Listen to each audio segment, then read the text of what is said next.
Lighting goes today. Hi, how are you guys? It is Dr. Allie. I am popping in, and my lighting is not so great today because I am waiting for the best part of doing live stream, which is going to be my light for my phone.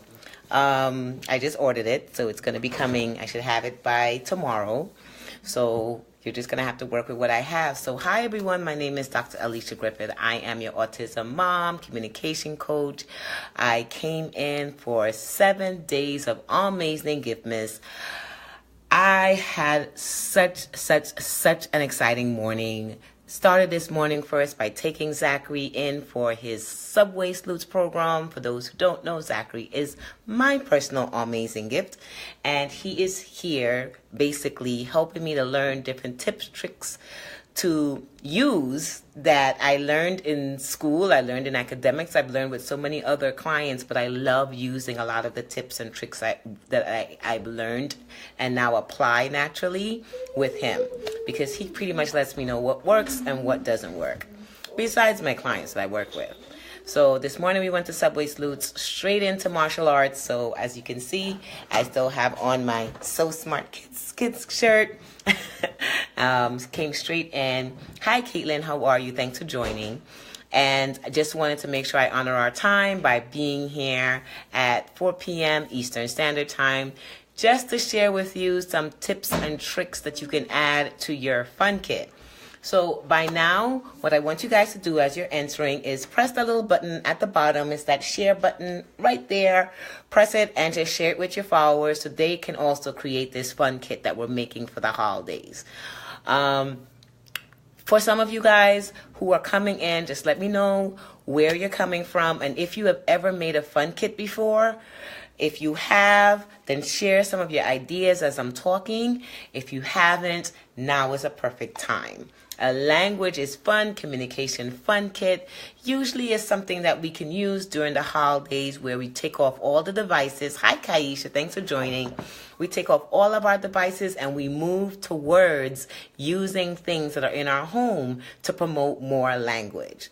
So if you're ready for the 5 tips that I'm going to give today, the cool tips and tricks that can be used for any age, at any communication level, just type in the number 5. Type in 5 so I know that you are ready.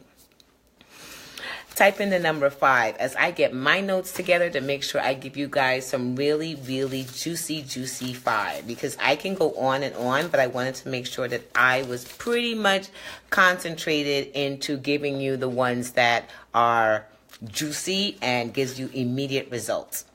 So the first thing I want to tell you is make sure constantly updating both of Yes, Caitlin, absolutely. We spoke about this early. We know that it's so important.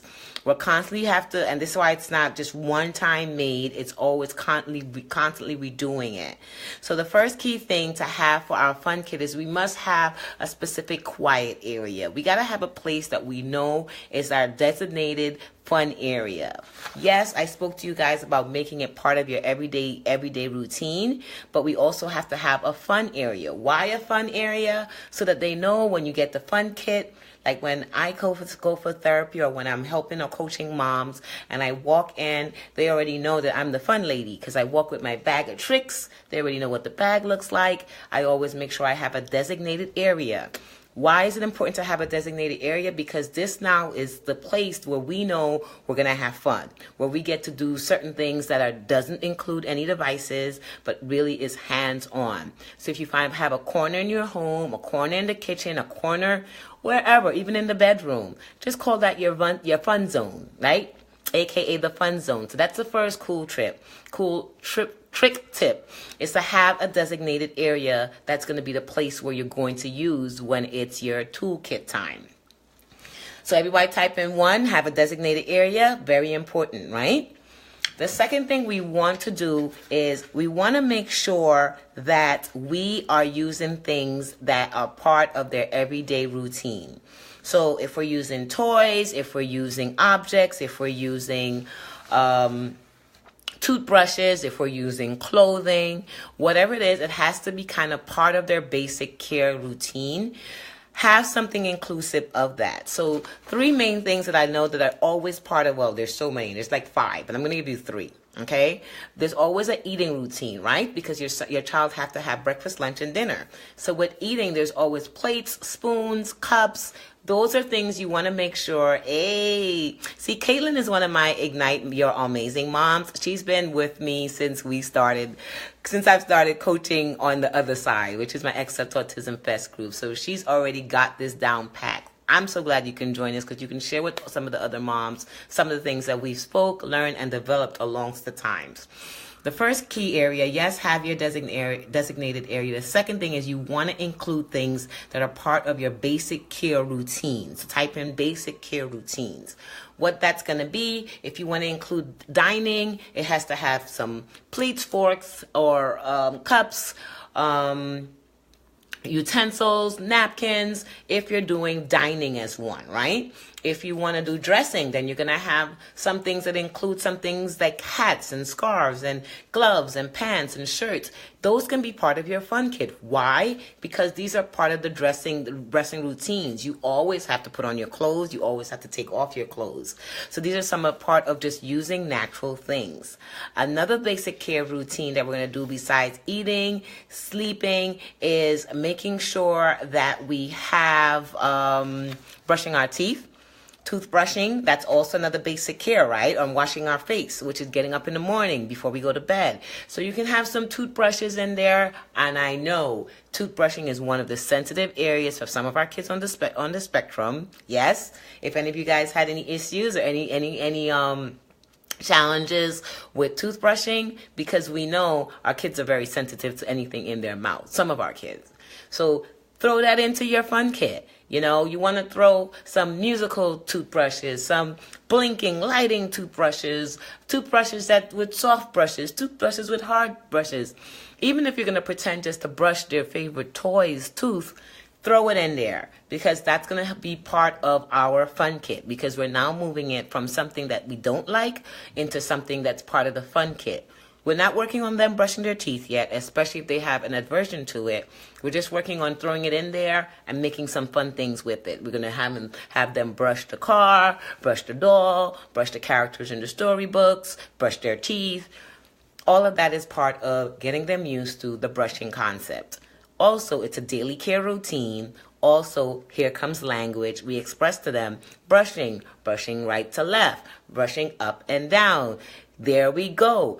There we stop. Open mouth. Close mouth. Close. So you have a lot of language that goes around, including basic care routine. So if this is sounding good to you guys at this moment, what I want you to do, remember, share from the bottom. Throw me some signs every once in a while, like some hearts or some, thumbs up or something to let me know that I'm saying something that you just needed to hear today. So the second thing is make sure we have basic care routines in there. The third thing, everyone, if you're ready for number 3, type in 3. Type in 3 if you're ready for number 3. For number 3, we want to speak about using storybooks and magazines. Yes, using storybooks and magazines. I like to say make sure there is a nighttime. Absolutely. That's the process. Like listen, Caitlin, since we've started with communication and you started talking to me and we started coaching and just going through that aspect of describing things, including things, using actions with things, it becomes where communication and language is fun. So number 3 is we want to include reading material. Now, they don't have to read. It doesn't have to be this deep discussion of the words for words. It can be something as every single night include a book into our routine. We want to have books into the routine. So I'm seeing if I have a book that's close by around me. I just had one a little earlier. I use a magazine instead. I use the closest magazine. So this is our Happy Holiday Brooklyn Family Music magazine. So we're going through the magazine, right? And all we're doing is we're pointing at people and actions. Objects and actions. So people and actions, objects and actions. So a simple thing would be, look, there goes the boy. The boy is sliding down, You turn the page. There goes the bird. The bird is flying. So we want to use just the pictures, and I like to call this my picture walk. It doesn't have to be in depth yet with the words. If you're with the child and we're now moving on to reading, now this is the time just to point in a few key words. But remember, this is the fun time, so that we don't want to make it too much pressure on reading and academics and education, although that's important. We're just moving this to being fun, and then eventually we'll throw in the reading part as is. So you can tie number 2 and 3 by reading your child a book about a favorite character doing a basic care, like using the bathroom. Ta-da! Absolutely. You can tie, well, all of them we can tie together. All of them we can tie together. All of them we can pull apart. That's the dynamic part about these things. If you want to do it in a very quick manner, you put them all in. If you want to do it in a longer time, separate each one and do it slowly. So you know your child, you know how much time you have to work. I'm just giving you the tips and tricks that you can use to get language going. Make language is fun. Remember, this isn't language is educational. Language is a must. This is language is fun. So we don't want to get too deep into how it's going to be. We want to make it nice and light. So here is a boy with his mom.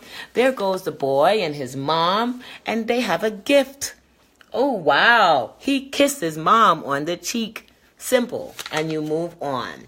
And at that time, you can use, oh, look, mommy and Zachary. Mommy kisses Zachary on the cheek. Mwah. Demonstrate the same thing that you're seeing going on. So now you're taking it from the story into real life. Ooh, that's taking it to that next step, right? Remember, and we spoke about this maybe 2 days ago when another one of our parents wrote in, where their child is having difficulty with abstract reasoning skills. Concrete is in the book.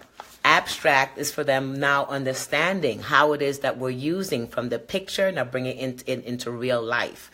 So you guys can imitate the actions that you see, right? So if you see them kissing or if you see them jumping, you can stop at that time and you can say, now it's our turn to jump. And you just start jumping, a jumping fest, or you just start a kiss on the cheek. So now you're taking something from concrete and now bringing it into a 3D, into a full dimensional experience. Ta-da! Cool cool trick tips, right? I think I had to go and create a tongue twister for today. So that's the third tip. The third tip is make sure you use reading. You want to use a book. You want to use magazines. It should be at least daily. And nighttime is usually the best time to use these tips and tricks. Number 4. If you're ready for number 4, type in number 4. Cool tips and tricks to help your language is fun kit. So I hope I gave you guys some really cool ideas that you should be adding into your toolkit, into that toolkit already. Every time I speak, I show you, I give you, and we talk about it. What can you do? I'm not in your home, so I don't want to tell you exactly what to do, because just like how no two children with autism are the same, no two toolkits are going to be the same. So I don't want to tell you, you must put this in. You know your child, you know what works best for them, so you know which are the ones you should be adding on, as I just share them with you. The next one we're going to talk about is social play. So this is a 4th tip. We're going to make sure we are doing storytelling, poetry reading, and just bringing things out into narration. Okay, so this is the part where you can play dress up. This is the part where you can use imagination. This is the part where you tell about real life experiences that's happening outside. So a perfect thing would be like today it's snowing. In your corner as you're playing, you're going to tell a story about a snowman, or like how this storybook has on the picture, on the cover, it shows the boy and the girl in the snow. So now, once again, we're bringing it out from concrete and we're bringing it into abstract, where we're telling a story behind it. Why a story? Because we want to be able to start teaching them connective language in a fun way. So when we're doing the story, when we're reading the book, I'm trying to keep it more where it's segmented and isolated, where you're just showing picture and action and picture and action. But when you're moving into storytelling, you're making it more connected. You're making the language as it flows together. And then you're also trying your best to make it fun. How does that sound like to you guys? So number 4 should be storytelling, should be narration, could be poetry. Now the fun thing about poetry is that, and nursery rhymes, is that it has nice fun inflection. It has the voice goes up and the voice goes down, and a lot of things to make it more fun as you're telling it. So when's the last time that you sat and you told a story with your child? Like, do they enjoy storytelling? Is it something that is fun to do in your home? Would you add storytelling to your fun kit? I know I sure would.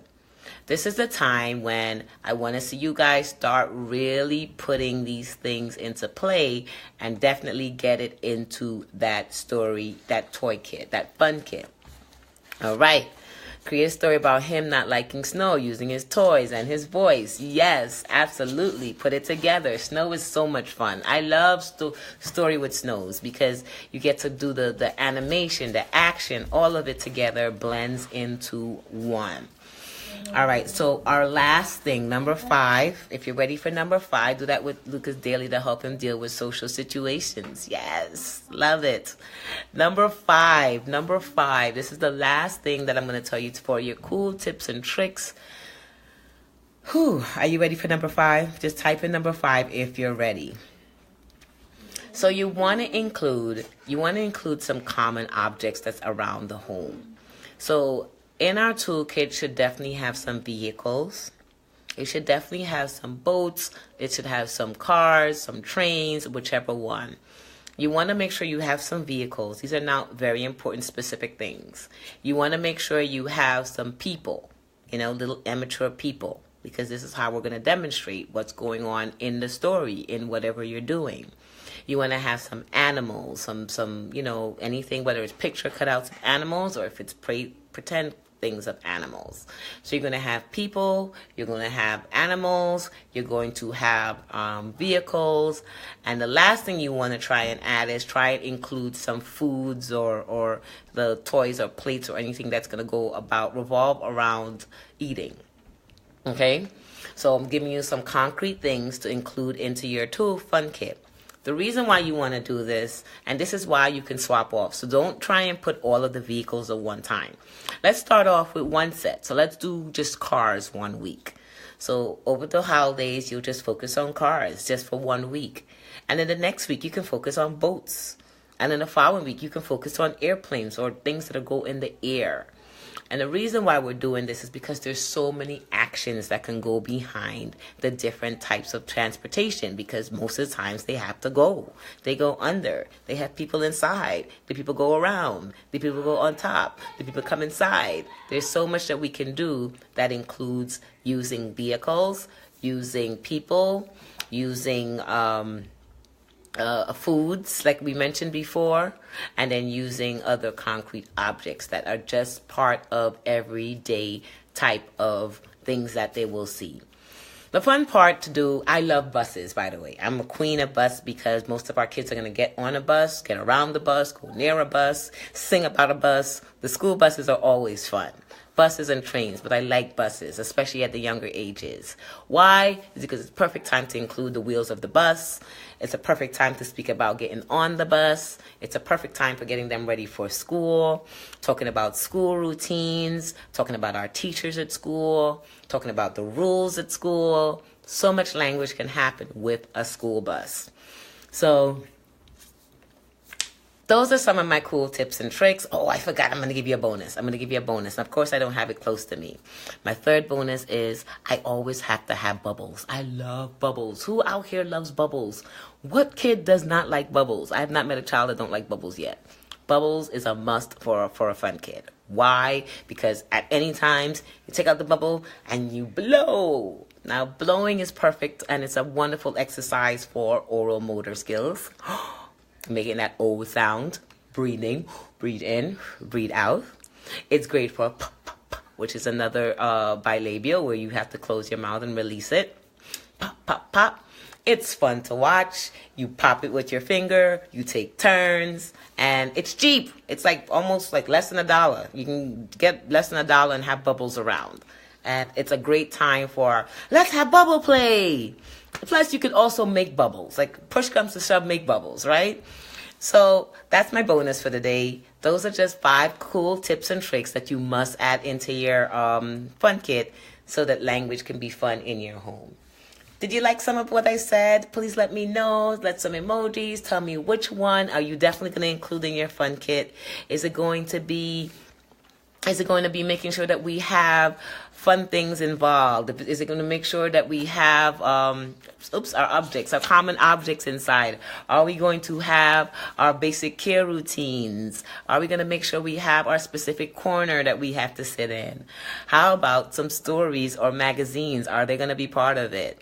Social interaction play. Are you going to go further into poetry or nursery rhymes? Which one of these? Yeah, bubbles are always a win, right?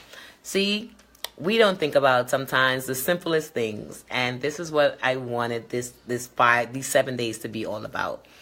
Making sure I'm showing you guys how to create more language in your home, helping you to see how communication can be everywhere, and it's so important if you want to see the development of your child in their language skills.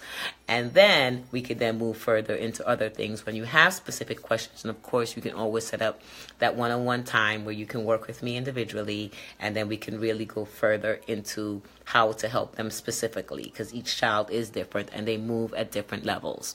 You're also going to have things like behaviors. You're going to have you're dealing with certain things. You're going to have schools, all these different things that will lead into you needing more one-on-one time with me, which we can always set up. But these are the key things to getting started, especially for the holidays. And guess what? It costs you nothing. Yay! Which is a beautiful thing. So it was my pleasure joining you. It's Dr. Allie. I absolutely love being an autism mom, a communication coach, a communication expert, in sharing these things with you because I've been there. I've been there where I've been into homes where moms were pretty much at their last wits' ends, and they didn't know what to do. I'm going to be adding more vehicles to this kit. Awesome, Caitlin. They were at that point where they didn't know what to do. They felt frustrated. They felt like they had no control, no direction of how to deal with this parenting part of autism.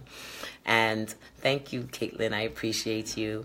And because I've been there, because I've spent so many times in homes, because I've held so many parents' hands during this process, and the fact that I don't discount the fact that I've been blessed to be a speech pathologist and an audiologist, so I kind of was doing it way before Zachary, which makes it so natural when it comes to me. And what is unique about my experience is the fact that I believe in making it simple. I want to make sure that our parents become empowered like you, where you can incorporate a lot of these things and you can learn the tools to become your best speech therapist at home, your best behavioral therapist at home, your best communicator and connector at home. So what other better ways than to learn from someone who is practiced it for close to 20 years and then practiced it for the last 11 years as a mom. So what other better way than sharing it with you?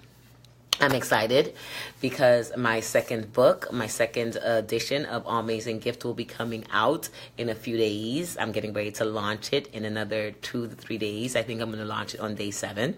And I'm hoping that you can join me and help me to share it so that more parents can have it. I'm looking forward to giving a dynamic gift at the end of day 7 for whoever has been coming through and checking it and sharing it and just being my soldiers out there. You guys are going to have a really special gift at the end of 7 days. And thank you. Thank you for just being part of this journey with me. I love what I do. I love being here for you. And I just need you to keep sharing the things that I'm sharing with you. Go out there, be great, be you, be amazing. Bye.